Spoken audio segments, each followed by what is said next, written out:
Producimos al 100%, pero las ventas no suben. Las máquinas no paran, pero el inventario explota. No es velocidad, es un cuello de botella disfrazado. La estación D marca 30 segundos, las demás 15. Ahí está el cuello. Optimizarla rápida solo genera inventario inútil. Exacto. We found the bottleneck station.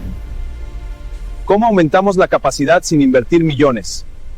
Apliquemos SMED y mantenimiento preventivo en la estación cuello. Pero si frenamos máquinas rápidas, baja su utilización local y sube el rendimiento global. Nada entra si la restricción no lo pide.